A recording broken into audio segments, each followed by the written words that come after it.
الحمد لله نحمده ونستعينه ونستغفره ونؤمن به ونتوكل عليه ونعوذ بالله من شرور أنفسنا ومن سيئات أعمالنا من يهد الله فلا مضل له ومن يضلل فلا هادي له أشهد أن لا إله إلا الله وحده لا شريك له وأشهد أن سيدنا محمدا عبده ورسوله لا نبي بعده اللهم صل وسلم وبارك على سيدنا ومولانا محمد وعلى آله وأصحابه والتابعين لهم بإحسان إلى يوم القيامة أما بعد عباد الله اتقوا الله حق تقاته ولا تموتن إلا وأنتم مسلمون اتقوا الله فقد فاز المتقون قال الله تعالى في القرآن العظيم بعد أعوذ بالله من الشيطان الرجيم وما الحياة الدنيا إلا لعب وللدار الآخرة خير للذين يتقون أفلا تعقلون. Hadirin jamaah yang dirahmati oleh Allah Subhanahu wa Ta'ala. Di hari yang mulia ini marilah senantiasa kita tingkatkan ketakwaan kepada Allah Subhanahu wa Ta'ala dengan usaha sekuat tenaga kita menjalankan segala perintah-perintah Allah Subhanahu wa Ta'ala serta menjauhi larangan-larangan Allah Subhanahu wa Ta'ala dengan harapan Allah Subhanahu wa Ta'ala akan menjadikan kita di antara golongan orang-orang yang bertakwa kepada Allah yang dijanjikan kebahagiaan dunia maupun akhirat oleh Allah Subhanahu wa Ta'ala.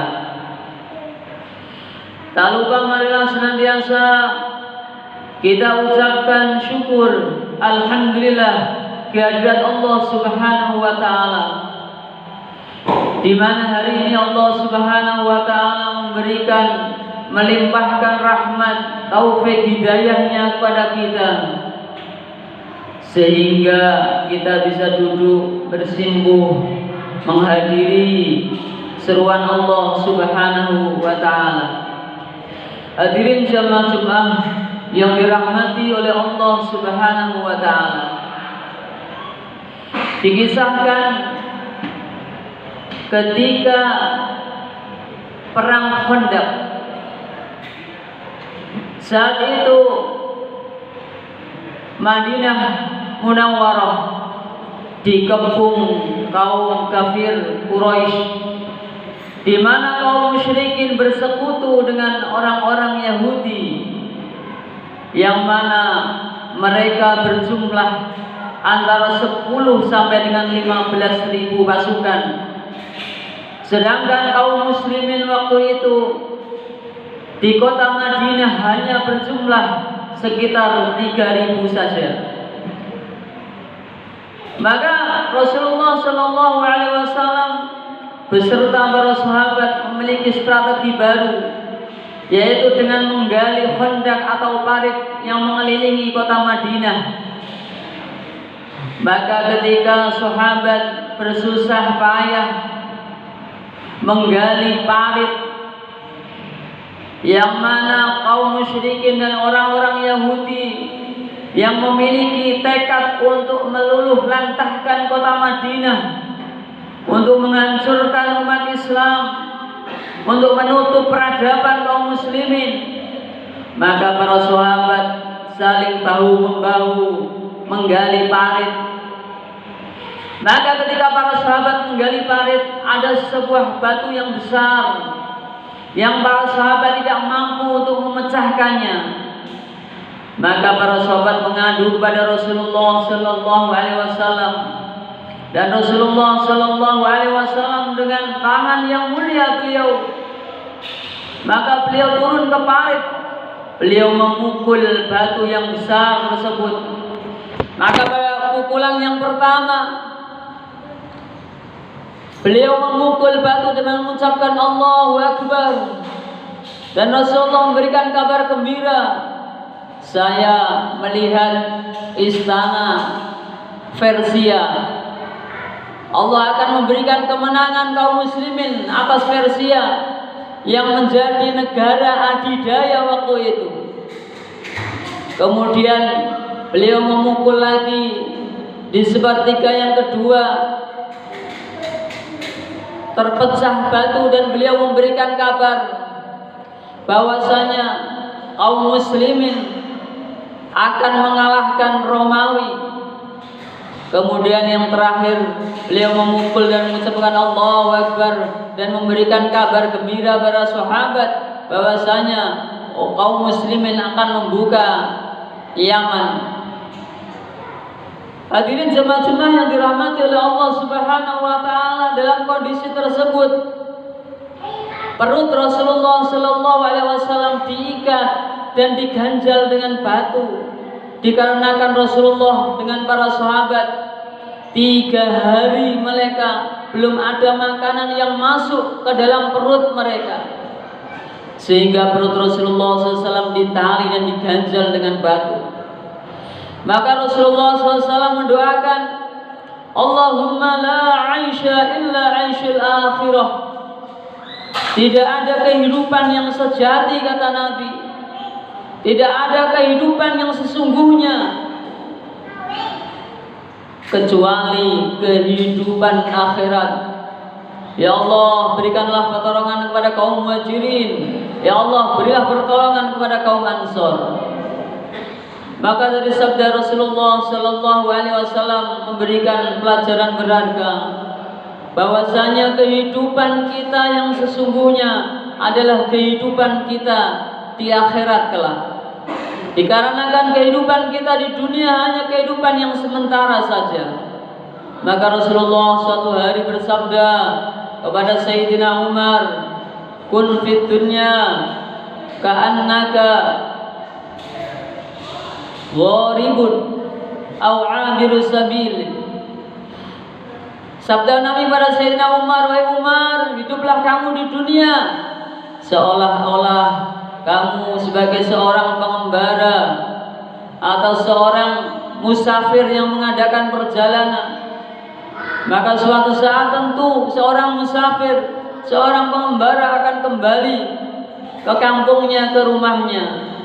Hadirin jemaah-jemaah yang dirahmati oleh Allah Subhanahu wa taala. Allah Subhanahu wa taala memberikan gambaran kehidupan kita di dunia dengan firman Allah Subhanahu wa taala dalam surat Al-An'am ayat 32 yang berbunyi, a'udzubillahi minasyaitonir rajim, wa mal hayatud dunya illa la'ibun wa lahun. Tidaklah kehidupan dunia melainkan hanya permainan dan senda gurau saja. Walad darul akhiratu khairul lil ladzina yattaqun. Dan kampung akhirat, kehidupan akhirat jauh lebih baik dibandingkan dengan kehidupan dunia bagi orang-orang yang bertakwa. Afala ta'qilun, apakah kalian tidak berpikir? Hadirin jemaah yang dirahmati oleh Allah Subhanahu wa taala. Sehingga Imam Ghazali dalam kitab beliau yang fenomenal Ihya Ulumuddin, beliau menggambarkan bahwasanya kehidupan dunia, orang yang tinggal di dunia seperti halnya seseorang yang diberikan tugas untuk menyelam ke dasar lautan. Kemudian ia ditugaskan untuk mengambil barang-barang berharga, katakanlah mutiara, intan yang ada di dasar laut tersebut. Kemudian orang yang menyelam tadi diberikan durasi, diberikan waktu oleh yang memerintahkan. Kemudian ketika ia menyelam di dasar laut, ternyata di dasar laut bukan hanya ada mutiara dan intan saja, tetapi begitu indahnya dasar laut, ada ikan yang berwarna-warni, bahkan pemandangan yang sangat indah sekali. Maka seorang yang menyelam di dasar laut yang ketika ia lupa akan tujuannya, mengambil mutiara, mengambil intan, maka dia akan lengah, dia akan lalai. Padahal dia diberikan waktu yang terbatas. Maka itulah gambaran kehidupan kita di dunia. Allah Subhanahu wa ta'ala memberikan kesempatan kepada kita yang terbatas. Di antara satu dan yang lainnya tentunya berbeda. Ada orang yang diberikan umur hingga 30 tahun. Ada orang yang diberikan umur oleh Allah hingga 100 tahun. Dan durasi tersebut, waktu yang ditentukan tersebut dirahasiakan oleh Allah Subhanahu wa ta'ala. Dan Allah Subhanahu wa ta'ala memerintahkan kita dalam hidup untuk mempersiapkan bekal sebaik-baiknya yang berupa iman dan amal soleh yang kemudian akan kita bawa menghadap Allah Subhanahu wa ta'ala. Apabila kita dalam kehidupan kita di dunia kita lalai, kemudian melupakan tujuan hidup kita, melupakan tujuan hidup kita, dan kita lalai dengan kesenangan-kesenangan dunia, gemerlap dunia, maka tentunya kita akan menjadi orang yang paling rugi selama kita tinggal di dunia. Maka sungguhnya orang yang cerdas, orang yang pandai, orang yang mengetahui mana tujuan hidup dan mana keperluan hidupnya.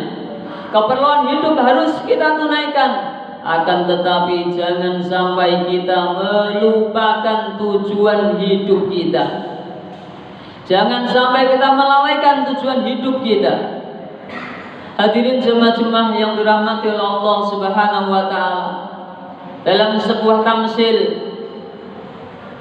ada seorang guru memanggil 4 muridnya. Kemudian 4 muridnya tersebut diperintahkan untuk masuk ke dalam satu ruangan. Ke dalam satu ruangan yang gelap, tidak ada lampu. Kemudian guru tersebut membawakan bekal keempat muridnya dengan satu kantong, masing-masing membawa satu kantong. Kemudian ia berpesan, wahai muridku, masuklah ke dalam ruangan yang gelap. Kemudian ambillah apa saja yang kamu temukan di sana. Maka sesungguhnya kamu mengambil, kamu akan menjadi orang yang merugi. Kamu tidak mengambil pun, kamu juga akan merugi. Maka 4 muridnya tersebut masuk ke dalam ruangan tersebut. Setelah masuk, gelap gulita, tidak ada lampu. Tangannya memegang, mencari sesuatu. Didapatinya seperti kerikil-kerikil. Kemudian muridnya yang pertama mempunyai pemikiran, guru saya tadi mengatakan mengambil rugi, tidak mengambil pun rugi, tetapi guru saya memerintahkan untuk mengambil. Maka kantungnya dipenuhi dengan sesuatu yang tidak ia ketahui, yang dikiranya adalah hanya bongkahan kerikil atau kelereng. Kemudian murid yang kedua mempunyai pemikiran, oh, mengambil rugi, tidak mengambil rugi, saya mengambil setengahnya saja. Kemudian murid yang ketiga mengambil segenggam saja. Kemudian murid yang keempat tidak mengambil sama sekali. Untuk apa saya mengambil? Sedangkan mengambil pun saya akan rugi. Ternyata tidak berguna perintah guru saya. Setelah mereka berempat keluar dari ruangan tersebut, guru memerintahkan pada murid-muridnya, bukalah kantung kalian. Ternyata isinya adalah intan mutiara. Maka pelajaran yang bisa diambil adalah perintah harus dikerjakan, kemudian mengambil rugi, tidak mengambil rugi. Wahai muridku yang pertama, apakah kamu masih merasa rugi? Ya wahai guruku, kalau aku tahu bahwasanya yang ada di ruangan tersebut adalah intan mutiara, saya bukan hanya mengambil satu kantong penuh, bahkan saku saya akan membawa sebanyak mungkin. Demikian pula murid yang kedua lebih rugi lagi, ketiga lebih rugi lagi, bahkan yang terakhir yang paling rugi tidak membawa apapun. Demikianlah kehidupan kita di dunia. Seseorang yang beramal kebaikan, siang malam beramal soleh, semua waktunya ia habiskan untuk beramal soleh, beribadah kepada Allah, membantu orang lain, maka di akhirat pun dia akan masih merasa rugi. Ya Allah, kalau aku tahu betapa besar balasan Engkau atas apa yang aku lakukan dari kebaikan di dunia, maka aku akan melakukan yang lebih banyak lagi. Sehingga dikatakan di akhirat nanti tidak ada sesuatu yang lebih disesali oleh penduduk akhirat melebihi satu nafas, satu waktu, satu detik, satu nafas yang tidak digunakan untuk mengingat Allah Subhanahu wa ta'ala. Satu waktu yang tidak digunakan untuk kebaikan, untuk mengingat Allah Subhanahu wa ta'ala. Maka yang dirahmati Allah Subhanahu wa ta'ala, dalam sebuah hadis yang lain Rasulullah sallallahu alaihi wasallam bersabda, la yazalul kabiru syabban illa fitnataini. Tidaklah seseorang yang tua dia akan selalu merasa muda kecuali dalam dua hal.